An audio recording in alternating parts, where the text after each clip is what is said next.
Discounters come along, grab a chunk of market share at a much lower price than the rest of the industry.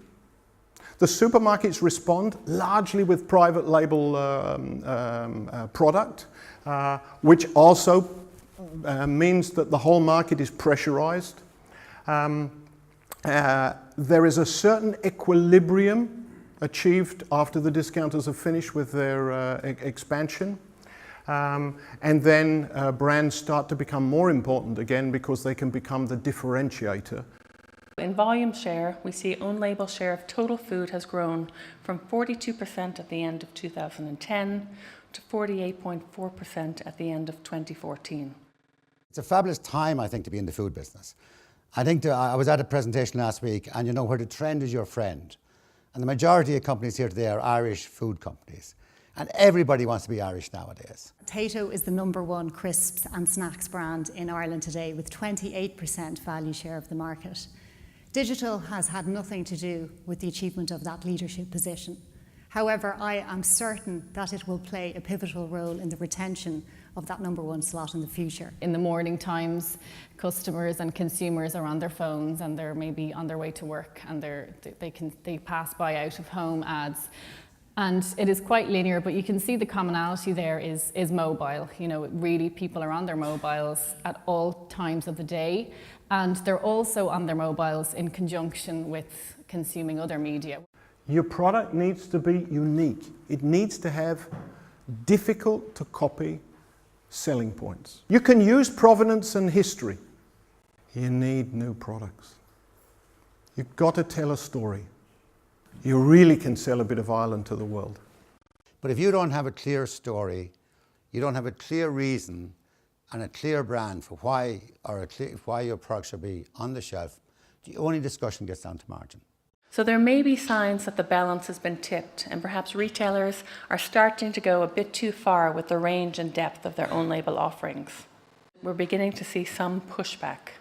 To help defend against private label, and what we did was we set about creating a set of ownable brand assets that they couldn't copy, but it also relates to the points made earlier, is that we have a story to tell. What do we do better than retailers, and we need to tell that story. Before we would launch any brand into a market, we would make sure that the design is already protected before we launch it, and not just a specific design itself, but in general how the design is laid out on the pack, and we will defend it. So I would encourage you, if you have a brand that you want to protect, to go and protect it. So one of the things that we do is we embrace it. We love social media. It is an incredible opportunity for a small brand, for any brand, because the first thing that it does is it removes that barrier that exists most of the time, which is the supermarket shelf. Twitter also played a key role in terms of, as I mentioned before, the real-time engagement. And I think the real-time facet within social is critical because it's about spontaneity and about being reactive. And it's been mentioned already by Aisling that, you know, this is where your agility to respond to opportunities is critical. There's want to do moments, want to buy moments, and they're all micro moments that people are compelled to go online and to research at any moment of the day, through any device, in any place. And that's really where brands really need to operate now. Both my kids are growing up in an environment where all of our purchasing is online. So they don't ask me, when are we going shopping? They ask me, when's the shopping coming? So content is key to capturing their imagination, retaining it, and then getting them to act as advocates for the brand by liking and sharing the content that we provide to them. It's a brilliant opportunity for small brands because the barrier for entry is really low. In terms of a point of differentiation, well, we're growers. And when you meet the Keelings, if you get the pleasure to meet the Keelings, they're just growers. They talk about growing, and they talk about product, and they taste product, and when you're on a field with them, they eat product all the time. And they touch it, and they smell it, and they taste it, and they talk about it. So we're growers, and at our heart, that's what we do. You listen with 2 ears and 1 mouth, right?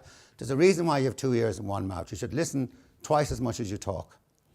All marketing to me is the same. 100 years ago, 50 years ago, 20 years ago, today. It's about getting the simple things right. It's about knowing who you want to target, making sure you target them with the right message, making sure it's the right time and making sure it's in the right way.